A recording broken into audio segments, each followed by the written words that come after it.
Hi hello నమస్తే friends. Betting apps గత కొద్ది రోజులుగా బెట్టింగ్ యాప్స్ అనేది చాలా సెన్సేషన్. ఎందుకంటే దీనివల్ల చాలామంది రోడ్డు మీదకి వచ్చి సూసైడ్లు చేసుకోవడం కానీ, ఫ్యామిలీ రోడ్డు మీద పడిపోవడం కానీ చాలామంది చూస్తున్నాం మనం.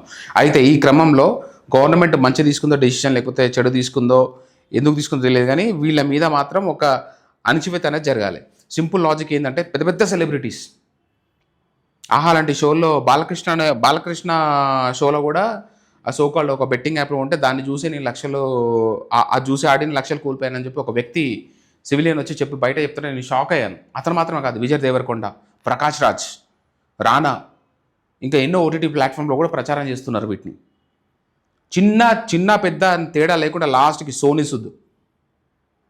సూద్ నుంచి మొదలు పెడితే క్రికెటర్స్ ఒక్కరిద్దరంగా చాలామంది క్రికెటర్స్ దీన్ని ప్రమోట్ చేశారు. ఇంకా సోషల్ ఇన్ఫ్లుయెన్సర్స్ హర్ష సాయి, ఇమ్రాన్ పరేషాన్ బాయ్స్, బయా సన్నీ యాదవ్, వీళ్ళు ముగ్గురు ఇప్పుడు దుబాయ్లో ఉన్నారంట. ఇంకా ఎంతమంది పారిపోయారు దుబాయ్కి అంటే అన్ని కాన్షియస్గా మైండ్ మెంటల్ స్టెబిలిటీతో తీసుకున్న డెసిషన్స్. వీళ్ళు కావాలని సరే ఎప్పుడో ఖచ్చితంగా వీళ్ళు దొరకపోతారన్న వీళ్ళకి తెలుసు. కాబట్టి ఖచ్చితంగా వీళ్ళు దుబాయ్లో ఉండడానికి ప్రణాళిక ముందే సిద్ధం చేసుకున్నారు. ఎగ్జాక్ట్గా ఇప్పుడు పోయి నంగనాచి కబుర్లు చెప్తున్నారు. అక్కడుండి ఏం మాట్లాడుతున్నారంటే బెట్టింగ్ అనేది తప్పు, చేయకూడదు, అది అని దయ్యాలు వేదాలు వర్తిస్తున్నట్టు మాట్లాడుతున్నారు. ఎంత పిచ్చోళ్ళగా కనిపిస్తుందా ఇండియన్ గవర్నమెంట్ అయినా సరే, ఇప్పుడు మన తెలుగు గవర్నమెంట్ అయినా సరే, మనం జనాలమైనా సరే, అంత పిచ్చోళ్ళగా కనిపిస్తున్నాం మన కొడుకులకి అనకూడదు. కానీ ఇంత దారుణమా అండి? పైసలు అరే నీ కుటుంబం రోడ్డు మీద పడితే నీకు అర్థమవుతుందిరా. నీకు సంబంధించిన సూసైడ్ చేసుకుంటే నీకు తెలుస్తుంది డబ్బులు పడగొట్టుకొని అలా ప్రాబ్లం ఎట్లుంటుందో. తెలియక యూట్యూబ్లో చిన్న చితక యూట్యూబర్స్ నాలుగు డబ్బులు వస్తున్నాయి కదా దాన్ని తెలియకుండా ప్రమోషన్ చేస్తే అది ఓకే. అది తెలిసి అమ్మో దీనివల్ల ఇంతమంది ప్రాబ్లమ్స్ వస్తున్నారా వద్దని చెప్పి ఆపేసిన వాళ్ళు చాలామంది ఉన్నారు బయటకు వచ్చినారు. తర్వాత ఇది తెలియక ఇది తప్పని తెలిసిన పశ్చాత్తాపంతో ఇక్కడే ఉన్నారు చాలామంది. పోలీస్ స్టేషన్లకు వెళ్ళి వాళ్ళ గోడు వాళ్ళు చెప్పుకుంటున్నారు. ఫైనల్గా ఎంత స్కామ్ జరిగింది, ఎట్లుంటుంది అనేది ఆ కౌన్సిలింగ్ ఏదో జరుగుతుంది. కొన్ని వందల కోట్లు, పదులలో వందలలో, వేల కోట్లు, లక్షల కోట్లను స్కాములు చేసి వెళ్ళిపోయాలని పట్టుకునే విజయమాల్య లాంటి వాళ్ళనే పట్టుకునే దిక్కులేదు మనకి.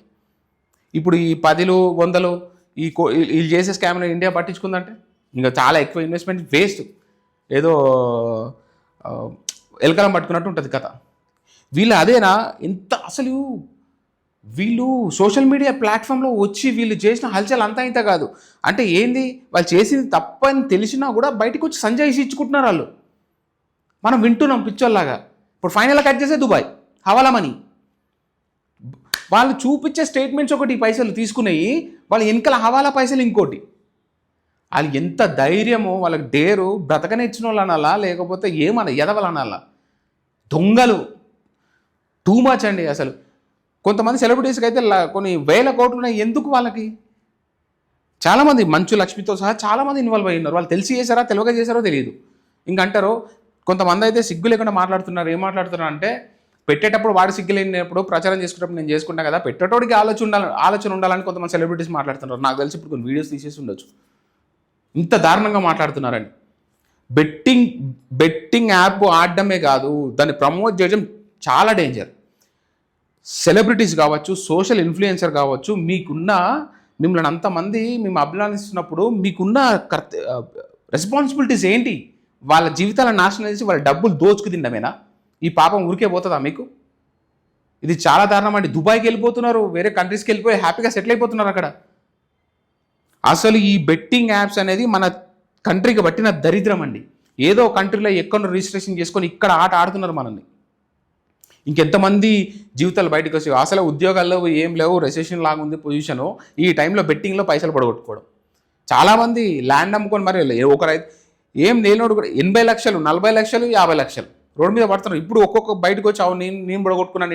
ఎందుకంటే పైసలు వస్తే వచ్చినని ఎవడని చెప్తాడు, పోతే పోయినాయని ఎవ్వడు చెప్పడు. కాబట్టి పైసలు పోయినా పర్లేదండి, ఎంత రిస్క్ అయినా పర్లేదు. ఈ దుబాయ్లో దాక్కున్న దొంగలని మాత్రం ఖచ్చితంగా మన ముందుకు తీసుకొచ్చి ఒక్కసారి ఇట్లా ప్రూవ్ చేస్తే నెక్స్ట్ వేరే వాళ్ళు బలిగారు. ఎవరేం చేయలేని వీళ్ళకి రూట్లు ఉన్నాయి కదా, ఈ దొంగ రూట్లు ఉన్నాయి కాబట్టి ఇట్లా స్కామ్స్. నాకు తెలిసి ఇప్పుడు బెట్టింగ్ వచ్చింది, బెట్టింగ్ కాకపోతే ఇంకోటి వస్తుంది రేపు పొద్దుగాల. ఇప్పుడు వీళ్ళని చూసి ఇంకోళ్ళు తయారవుతారు. వీళ్ళని శిక్షించగలుగుతామా లేదా అన్నది డౌట్. ఎందుకంటే వీళ్ళు అవుట్ ఆఫ్ కంట్రీ వెళ్ళిపోయారు. మన కంట్రీలో ఉంటే మనం మన గవర్నమెంట్ ఏం చేసేది కానీ బయటికి వెళ్ళిపోయారు. ఇప్పుడు వీళ్ళు పట్టుకోవాలంటే లేనిపోని పని. ఇప్పుడు వాళ్ళు ఈ ప్రాసెస్ ఏందో కూడా మనకు తెలియదు. నాకు తెలిసి అయితే వాళ్ళు సేఫే, ఇంకా దొంగలు ఈజీగా తప్పించుకున్నారు. కలియుగం దొంగనా కొడుకులకే రోజులండి, మంచులకి రోజులే లేవు. కాబట్టి తస్మాత్ మనమే ఒళ్ళు దగ్గర పెట్టుకొని ఏది రైటో ఏది రాంగో చూసుకోవాలి. పుక్కడికి పైసలు వస్తున్నాయి, 10 రూపాయలు పెడితే 100 రూపాయలు వస్తాయి, 1000 రూపాయలు అయితే 10,000 అయితే మనం ఎప్పుడైతే కళ్ళు మూసుకొని పోతావో ఉన్న పైసలు పోతాయి. జాగ్రత్త. ఇది ఒక కనువిప్పు అందరికీ, నీకు నాకు అందరికీ. ఏముందిలే 1000 రూపాయలే పోతాయి కదా, ఏముందిలే 10,000 దగ్గర పెట్టుకుంటే పోతాయి కదా మనం ఆలోచన చేసినప్పుడు అది ఎడిక్షన్ అయిపోయి ఆ 10,000 లక్ష అది మొత్తం అయిపోయి నీ జీవితాన్ని ఖతం చేస్తుంది. బెట్టింగ్ యాప్స్ తెలిసి ప్రమోట్ చేస్తున్న ఈ సెలబ్రిటీస్లని ఇన్ఫ్లుయెన్సర్, వీళ్ళు హీరోలు కాదు, వీళ్ళు విలన్లు, వీళ్ళు రాక్షసులు. ఇలాంటి వాళ్ళని ఇలాంటి ఇన్ఫ్లుయెన్సర్లను ఫాలో కాకండి. మంచోళ్ళు ఉంటారు, చెప్పే ఇన్ఫర్మేషన్ బట్టి ఒక యూట్యూబర్ని చూస్ చేసుకొని ప్లీజ్ మీరు వాళ్ళని ఫాలో కావండి. ఇలాంటి ఎదవల్ని కాకండి. Thank you so much.